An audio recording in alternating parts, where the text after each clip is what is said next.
Hello everyone, Mr. Graham, art teacher from Kane here. Today I wanted to talk about one of my favorite paintings. It's this painting I have up on my computer screen, Ulysses and the Sirens. This is a painting by John William Waterhouse, an English painter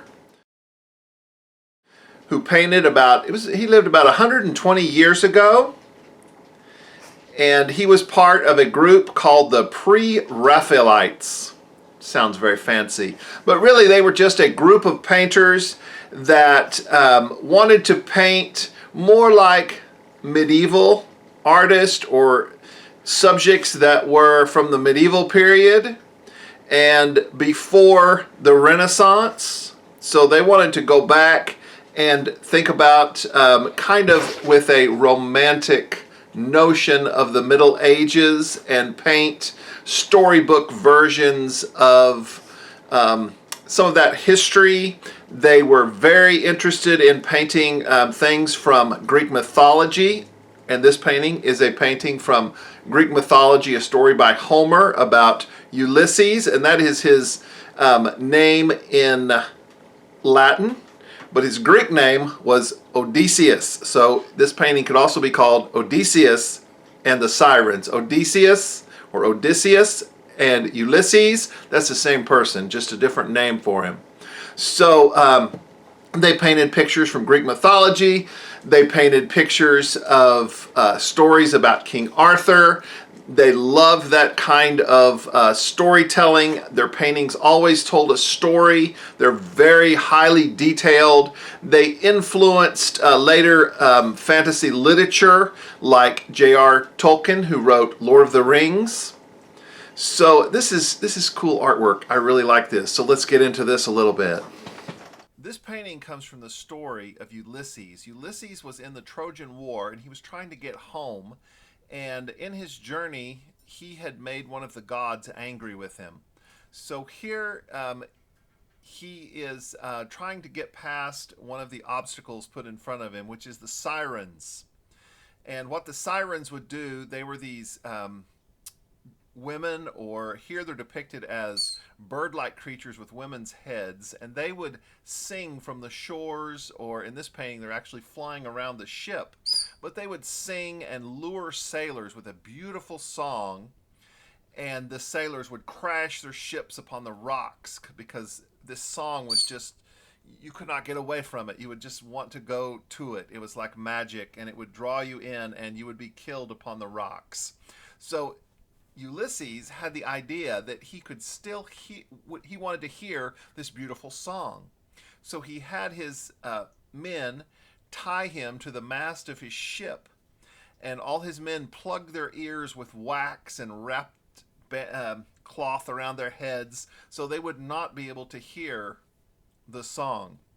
And Ulysses told them to keep rowing even if he was begging them and to let him go, because if he escaped, he would jump into the ocean and drown. So here he is able to hear the song, and they are being defeated. And he based this, Waterhouse based this painting on a Greek vase that he saw in a London museum. And the Greek vase is over 2,500 years old.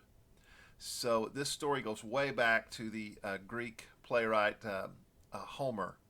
So this is a fantastic magical story taking place, and here is the vase, a picture of the vase that he based this on, and you can see that one of the sirens is diving into the water because she is so mad at being defeated by this by the way that Ulysses has tied himself up. So great painting by Waterhouse, one of my favorites, and quite an interesting thing to look at. In this story, it kind of, it's about being tempted by something.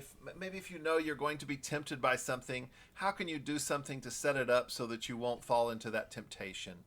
If you go to an all-you-can-eat buffet, how are you going to set it up so that you won't overeat and feel sick afterwards? So it could have some lessons for life on keeping things in perspective and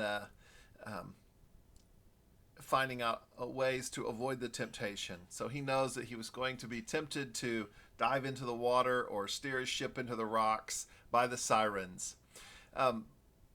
By the way, the siren is where we get the word, our modern word for sirens, such as an ambulance siren or a alarm siren on something. So that's where we get that that word comes from.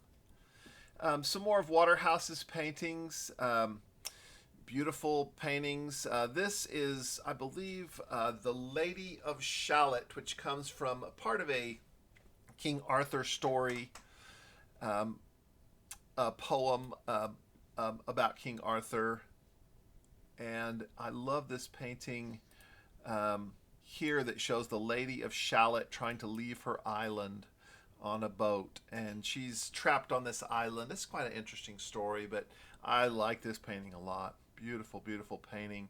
So much, so highly detailed, and you can still see some of his brushwork and the way he paints the trees, and the light is so beautiful. Such a romanticized storybook image. Some other Waterhouse paintings we can look at. Beautiful, beautiful paintings. King Arthur, stories from King Arthur. Beautiful things done by Waterhouse. So I would like to get to see some of those in the museum sometime. The painting of Ulysses is in a museum, I believe, in Australia. So if you got to Melbourne, Australia, you could see that painting in the museum for real. This is another painting that has to do with Greek mythology. This is Diogenes, I believe. Diogenes went looking for an honest man, and here he is. He lived in this barrel. He said he was going to live like a honest dog out in the street. So he carried the lantern around looking for an honest man. This is Penelope making a weaving, and Penelope was Ulysses' wife, and he was gone for so long and lost at sea for over 10 years, getting home, and all these other men were coming and wanting to marry her, but she believed her husband was still alive, which he was. So she told them that in order to put them off and say, well, I'm not going to get married until I finish this weaving. So she would weave every day on this weaving, and then she would unweave it at night. So they would be fooled and wait. And it's quite an interesting story. A great story from Greek mythology. Oh, that was really cool. I really like that artist, and I like his work. It inspires me. Greek mythology always inspires me. I like those stories. We did a lot of studies of Greek mythology when I was in elementary school. So I would encourage you guys to study some Greek mythology. Those stories still are relevant and have meaning in our world today. Some very interesting stuff and some very unusual things happen in Greek mythology. All right, well, you guys have a good week. We'll see y'all later.